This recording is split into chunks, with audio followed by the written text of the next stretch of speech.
Hey, welcome back to the Invigorate podcast, where we discuss the realities of living with autoimmune diseases, but more importantly, tips, tools, and resources to help us navigate these challenging journeys. That's right, and our special guest today is none other than Meredith LiCalzi, a medical student at Quinnipiac University. What's going on, Meredith? I'm good. Thanks for having me. Thanks for being here. Meredith is conducting research through Yale on medication adherence to a common medication used to treat various autoimmune diseases, including Sjogren's and lupus. Yes. Meredith is an extra special guest because we know her through the You Got This Kid Leadership Foundation. So that foundation I'm a co-founder of and board member of, and Chris has helped us with our volunteer work. We provide leadership development training, but then also financially support students who are going into environmental sustainabilities or the medical field, as in Meredith's case. So we're very excited to talk to Meredith today and her work that she's doing at Yale. But before that, do you want to give your background and your experience and how you got into medical school?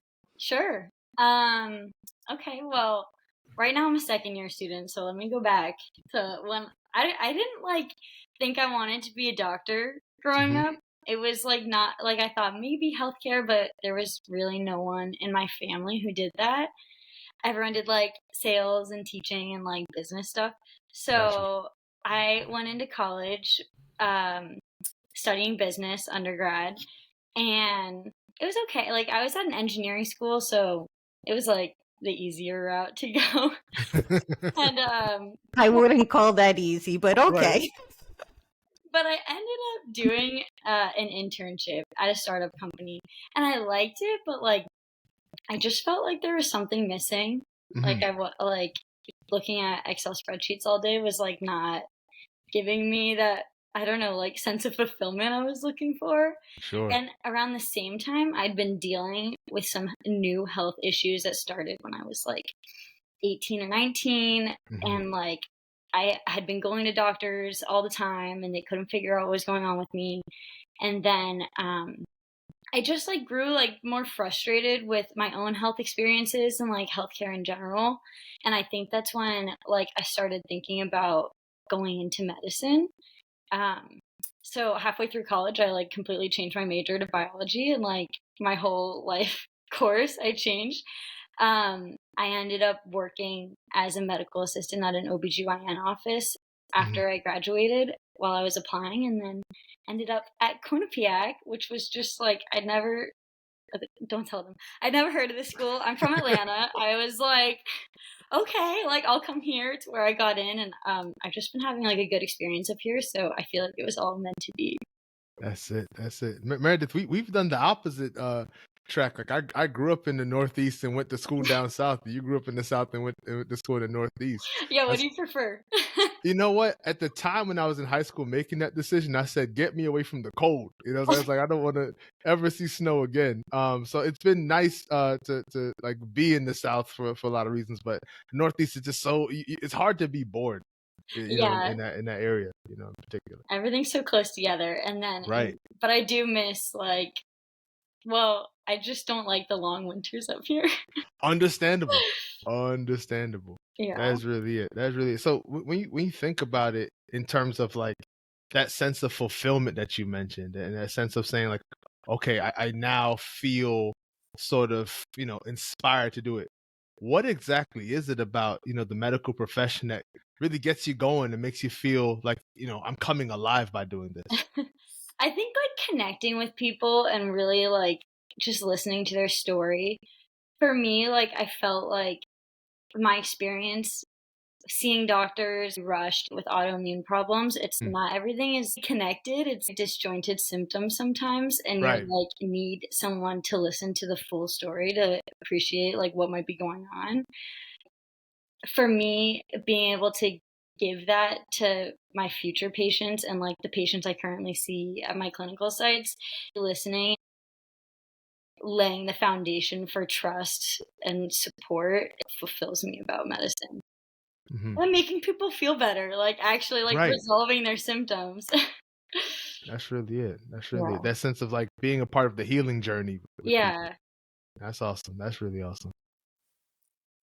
Chris and I have talked about before, having to navigate autoimmune diseases.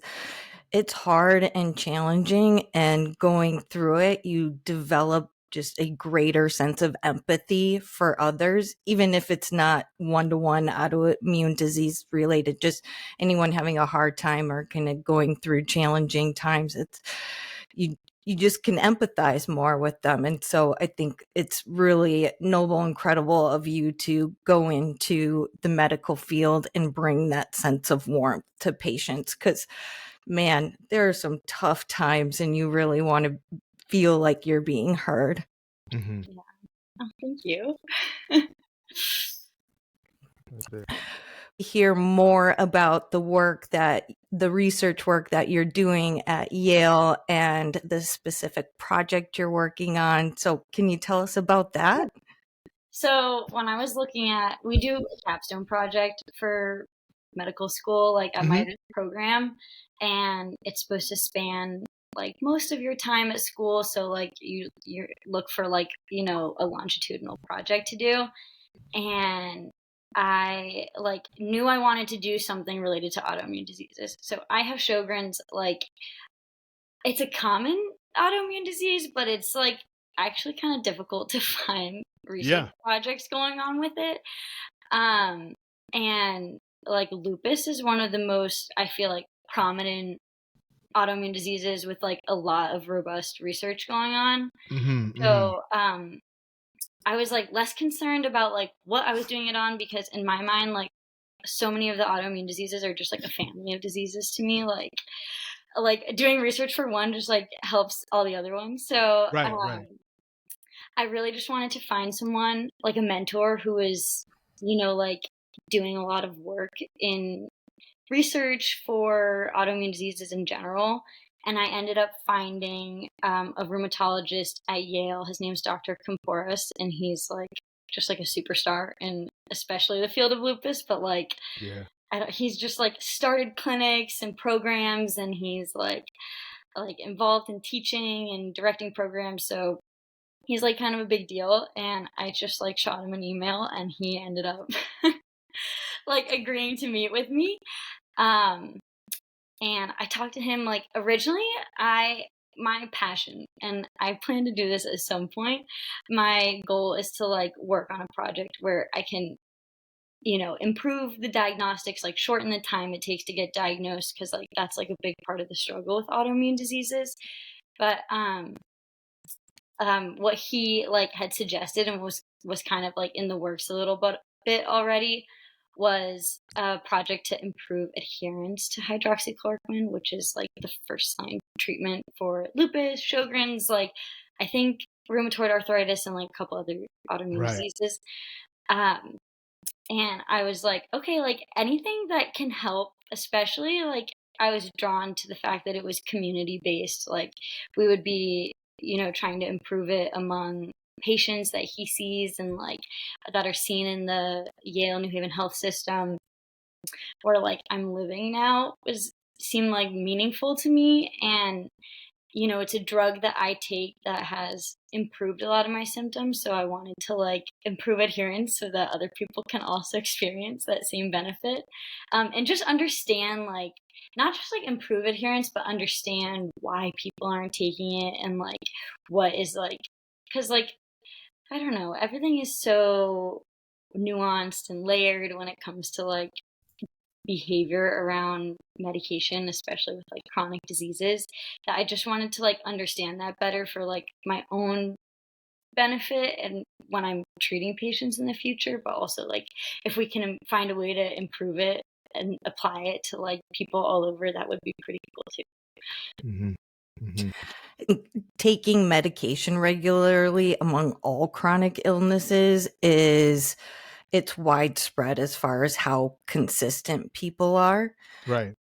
And I know with myself, I'm actually guilty of it as we speak because one of my medications I take on a weekly basis, and I had to get my doctor's approval to refill it. So there was a couple day delay there, and then I had to wait for the pharmacy. So there's a couple day delay there, and I'll get there today, but it's like I'm already about 5 days behind, and it's like, that it gets tricky then, So Yeah, there you have it. sometimes it's like like just as simple as logistics. It's like you want to take it and you can't. Right. I know with my pharmacy, I can only refill like 1 month at a time. So Mhm. if I travel, like I have to like put in those requests in advance and stuff. I can't just get like a 3 month supply. Mhm. It's just like frustrating. Absolutely. Now, I think what you're describing, even Karen's on-air confession just now, I think it's I think it's honestly something that we've all been through, and just there are things like that just pop up and kind of make the process so delayed or so much more complicated than it needs to be. But just also thinking about the ways in which I try to like pay attention to the way my body responds, especially as my doctors are introducing new medicines. And it feels to me like all of the medicines really do work in concert. Like you do have this kind of like pill shaped Jenga piece where like you take one pill out, it just starts to like wobble a little bit.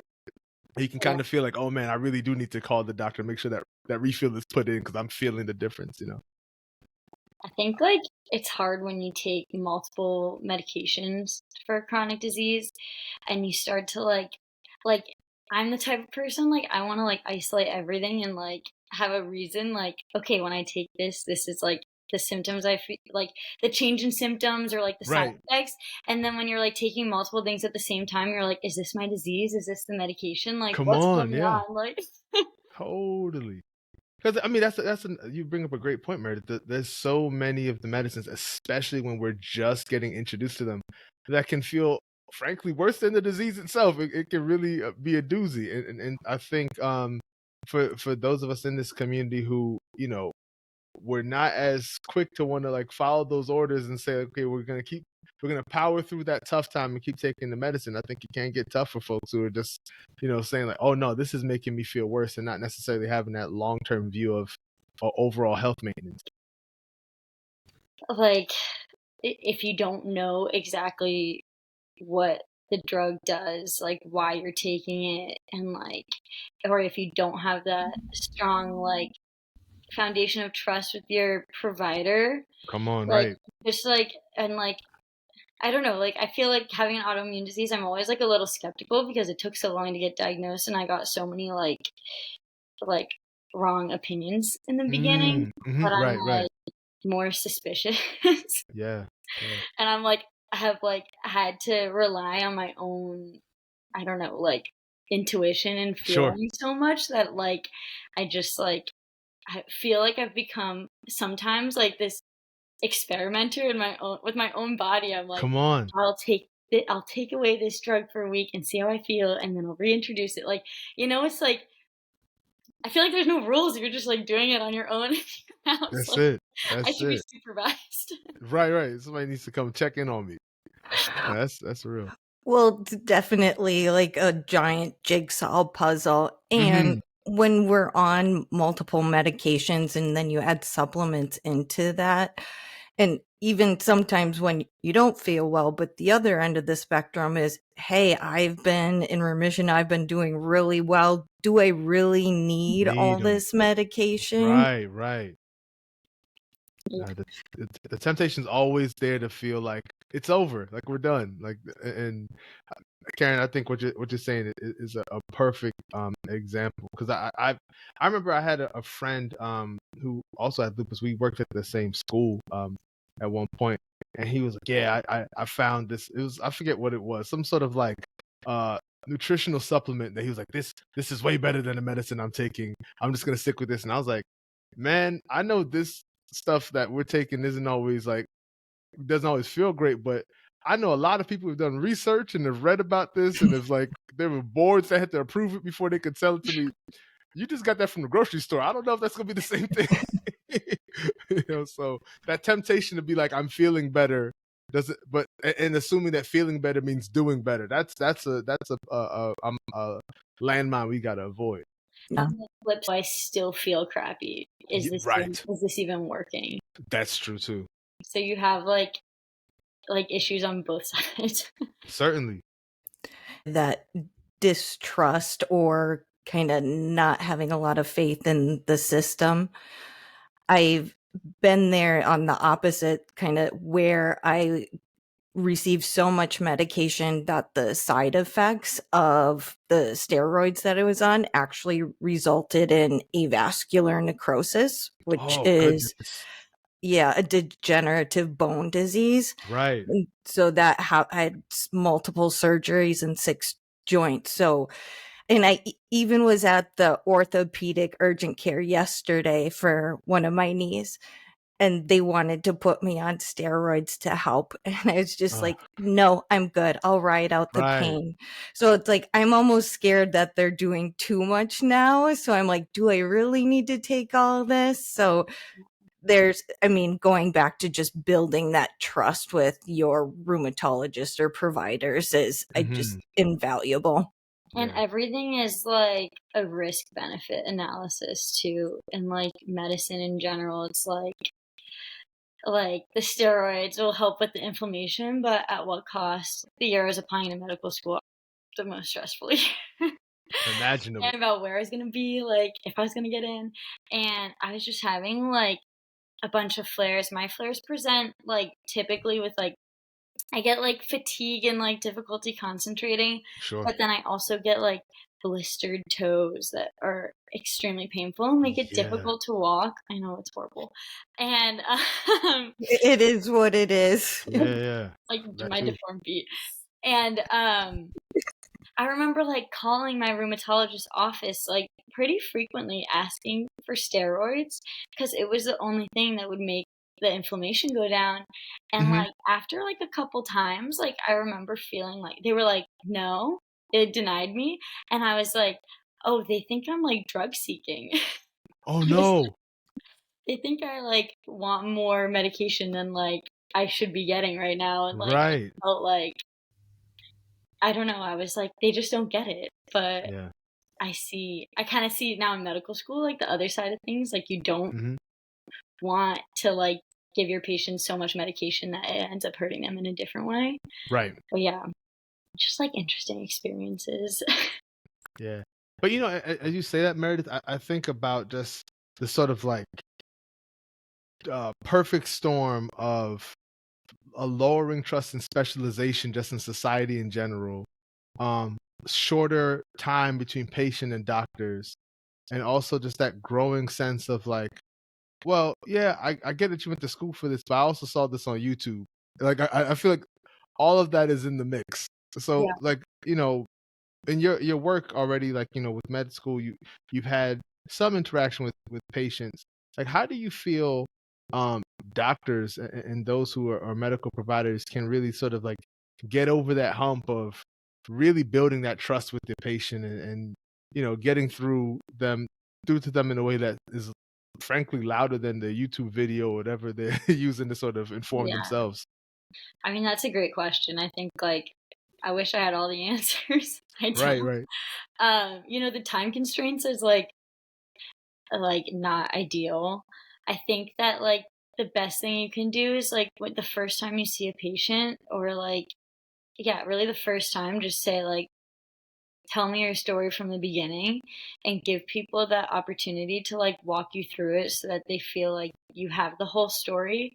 And then like that alone will build so much more trust. Like sometimes doctors walk into the room and they're like, oh, I know everything about this disease, like, but you don't know their story. Right. And like if you know, I don't know what someone's experiences are, you're like, you can like treat them. You can come up with a better treatment plan that works for them. You're meeting with your patients, it sounds you really are actively listening to them. the challenges of the duration of the appointments, but you even just like facing them, being engaged. I've had providers just staring at the computer screen the whole time. Can you just stop and look at me for a second? And like, even if I only have 2 minutes to talk, if you're looking at me, I feel more heard than if you're busy doing whatever you need to do. Right. And I think like a lot of people too, I remember talking to my grandma, and my grandma also, she has rheumatoid arthritis. So sometimes we like talk about our autoimmune problems together. And she has thyroid issues. And she was like, I went to the doctor the other day and they didn't even touch me. They like were on their computer, and I said, don't you need to like examine me? Like, right. give a physical exam. So like, I think that things have just changed so much recently with like technology. People are like, providers are on their computers. We've lost connection that we used to have, the patient doctor connection.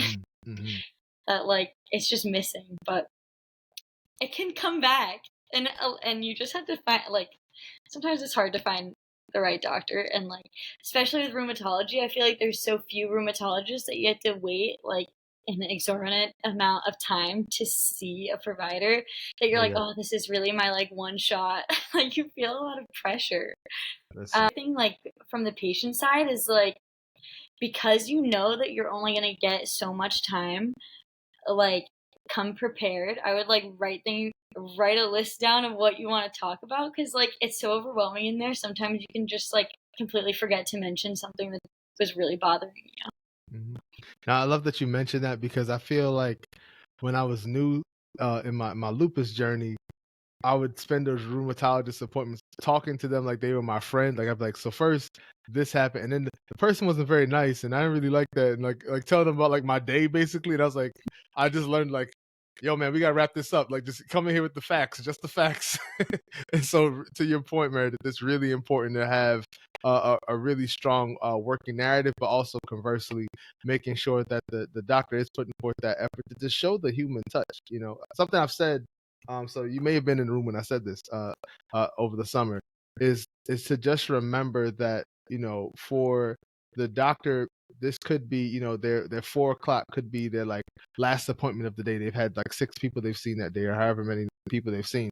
But for that patient, particularly thinking about how hard it is to get an appointment, especially if you're a new patient, God bless, you know, you could be, we're recording this in October, you could get your first appointment in February or something like that, you know, Right. like it can be like that. So just thinking about what it means to just be fully present with the person, and regardless of how many patients you've seen that day, just giving them that sense of, wow, this patient, for them, this is the most important appointment they have today. So just really honoring that space, you know? Yeah, that's such a good point.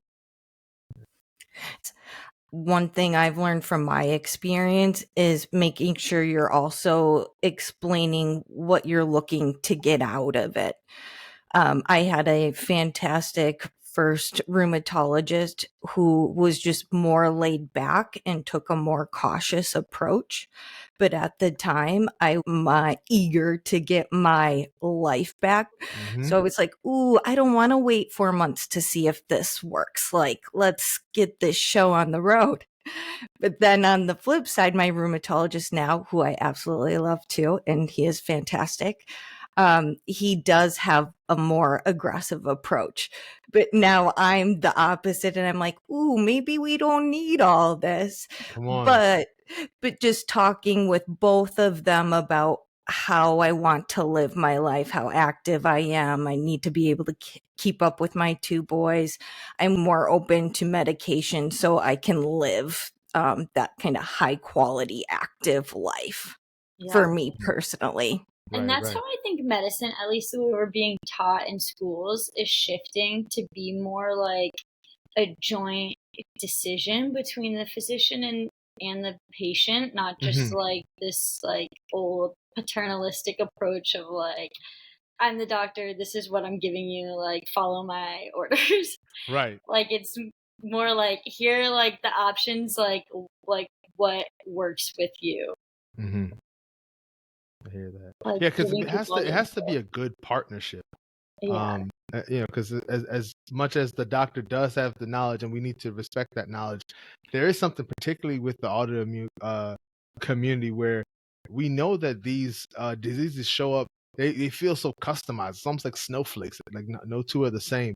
So you have to sort of listen to the way in which it's manifesting in that person's body and in their experience. Like I know for and you talked about your experience with Sjogren's, but for lupus, it can take some people years to get a proper diagnosis. There's so many times people get turned away and to say, "Oh, it's not that." Like you're just you're stressed. Like I can't tell you how many times I've been like tested for diabetes, and I was like, "Test me again. I promise you, I won't have diabetes this time." Like it's just so many different ways in which people are using their like knowledge, but not necessarily honoring the experience of the patient too.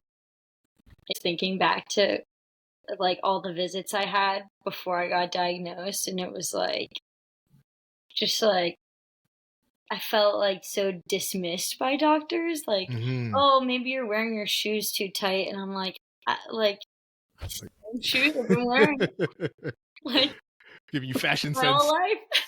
life. They were like, it might be a fungal infection, Yeah. like herpes, it could be an allergic Right. reaction. I was doing crazy stuff. They told me to put diaper rash ointment on my lips. Like I had like lip rash, and I was like, really?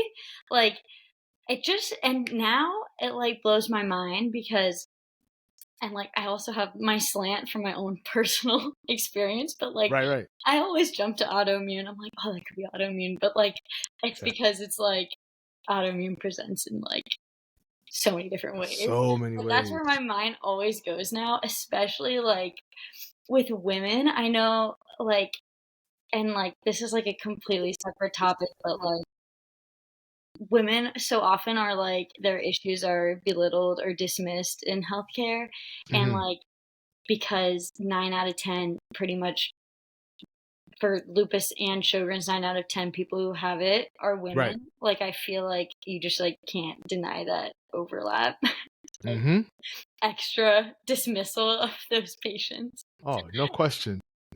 It's, it's not just correlation, it's causation. Yeah. You know what I mean? Absolutely. Meredith, how is your Sjogren's now? Is it being managed with the hydroxychloroquine? You know, I have like good days and bad days. I think Sure. like I've like picked a pretty stressful career Yeah. path in life. But it's like managed with medication, and I like recently started another one that's like helped my toes a lot. Great. I think like the biggest challenge I face is with my fatigue, and that's just like been difficult to manage school and like all the extracurriculars. Yeah. But I also like just ran my first ever half marathon over the weekend. So No that's like kidding. I'm like doing stuff that I had never done even before I was sick. Right. So like I feel like it's just like I'm I'm not at baseline of what I was before, but I think I'm just like more gentle with myself, and like I can be like hard on myself, and I'm like, would I say the same thing to a friend who is going through this? Like, no. Just being nice to myself about it helps me manage it more easily. Mm-hmm. I don't know if you guys have had like similar experiences, but it's like it's chronic, you know? It's like there's highs and lows and like good days and bad days, and it's just like accepting it but still having hope for the future, I think is like been really important. Yeah, absolutely. I love that you talk about it in terms of being kind to yourself, because I think we, especially at the beginning of the journey, are so overwhelmed by just like the fatigue, especially if you're like a high achieving person, is such a Mhm. frustrating thing, and frankly feels like a betrayal um, from your body to you. But what other things do you do to make sure you're taking care of yourself? Like thinking about like the social activities, you talk about the physical, so I'm guessing you're a runner. God bless you. My friend tried to get me to run a marathon next year. I get bored on the treadmill, so I don't know how that's gonna go. But just thinking about the ways in which you're taking care of yourself. How are you doing? Yeah, like exercise is important to me. I I think like I'm like driven when it comes to my career and school and stuff, but like pretty laid back socially. So I think that like just spending time with my friends and my husband and my dog, who's like doing something in the other room Good stuff. is like always like helps me. And like Mhm. I also like found a lot of comfort with talking to my other friends who have autoimmune diseases. I think like has been really therapeutic. Right. I don't know. I just got a juicer. I'm making a lot of juices now, Okay. Okay. which like make me Well, feel better. Um, but I'm still navigating it. I mean, like it's been like since my formal diagnosis, like three 3 years. uh-huh. So still figuring it out. That's it.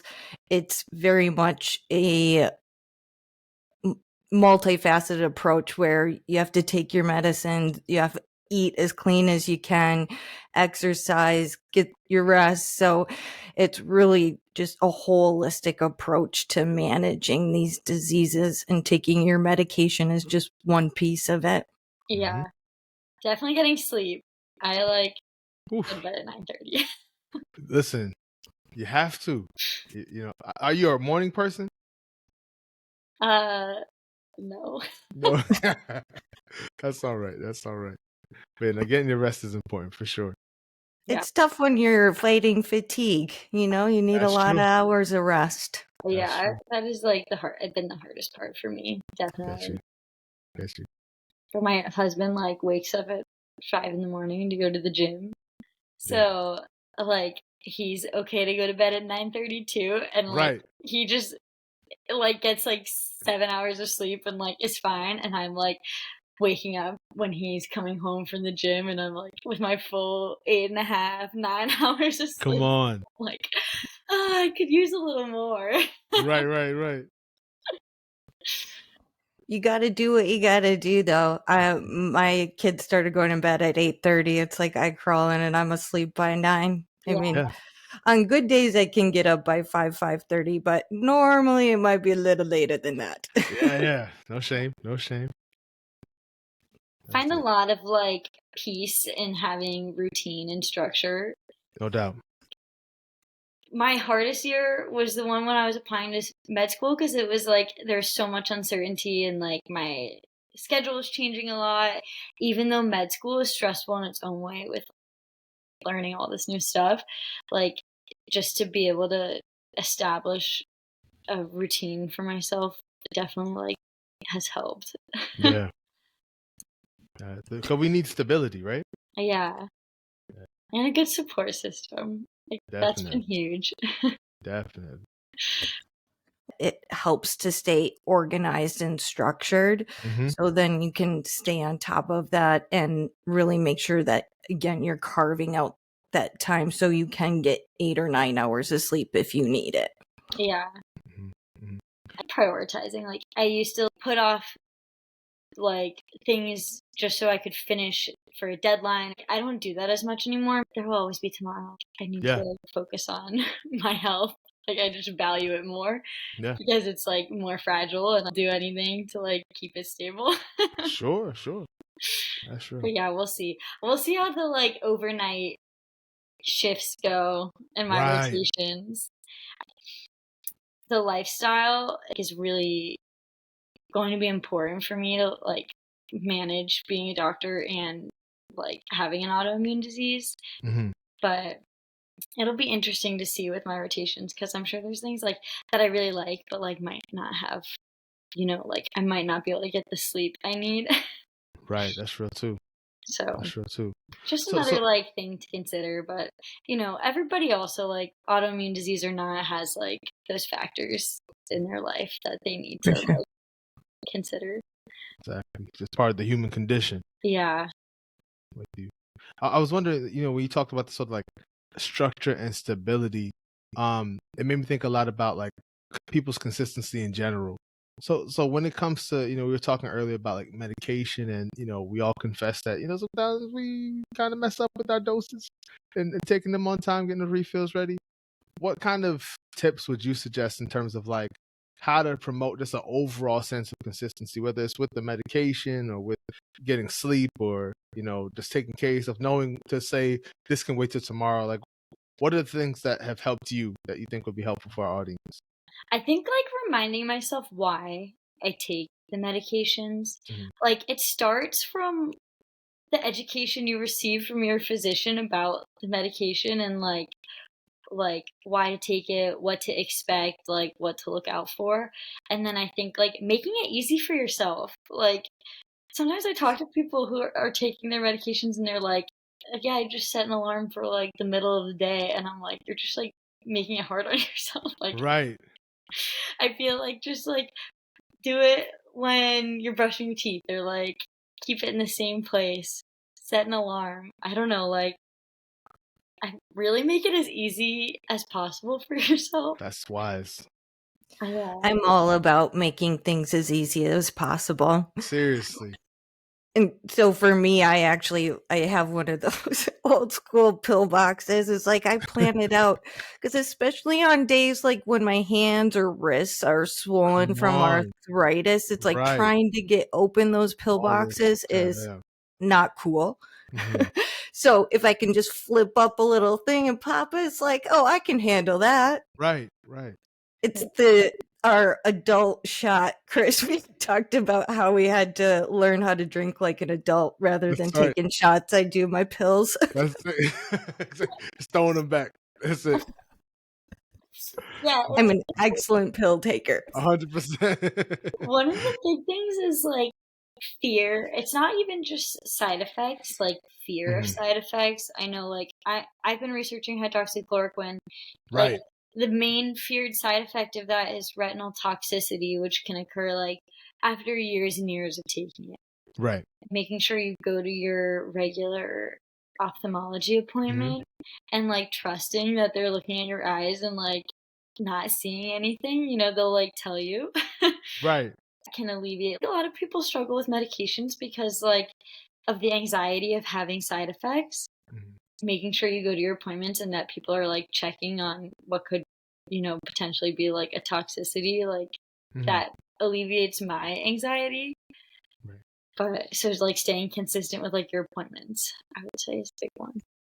That makes a ton of sense. Makes sense. Yeah, I mean, because to be honest, you look at some of these side effects, just like on the paperwork that comes with the medicines. It's terrifying. Or watching just like a commercial, and it's usually like the happiest scene playing out. Like they're like throwing a frisbee or having a cookout, and then you hear like all the side effects. Like this sounds awful. This sounds abysmal. Like you're trying to make it seem as pretty as possible. It's terrible. They're like kayaking, and they're like may cause sudden death. They may cause sudden death, bleeding out your eyeballs, and just like whoa, this doesn't sound pleasant. So I hear you. But I've actually asked my eye doctor about, because I'm on Plaquenil, what's the game plan here? When it gets to a certain point, we'll just tell you need to stop taking the medication. As simple as that. I got that reassurance that they are looking for something. There's a risk there, but if they're staying on top of it, Right. it provides that sense of security. Yeah. Don't be afraid to ask your doctor questions about your medication, or to like tell them if you're not taking it. I think there's so much like guilt that comes with like feeling like you're being a bad patient. Yes. But like you're just human and you're making decisions that like you think are, you know, are rational. If you're like worried about what they're going to think of you, or if they're going to like treat you differently because you're like labeled as like non-compliant, like then like it's time to get a different doctor. Or like you might be surprised, like they might actually like be able to answer your questions and alleviate some of your fears about it. That's real. I think people, to your point, Meredith, go into the there's a whole thing called, what's it called, white coat syndrome, where your blood pressure goes up when you're in the doctor's office. I think there's so much fear and anxiety and so much unknown surrounding each appointment that we have. Yeah, just remember, you're the patient. You're paying. That's true. They're at your service.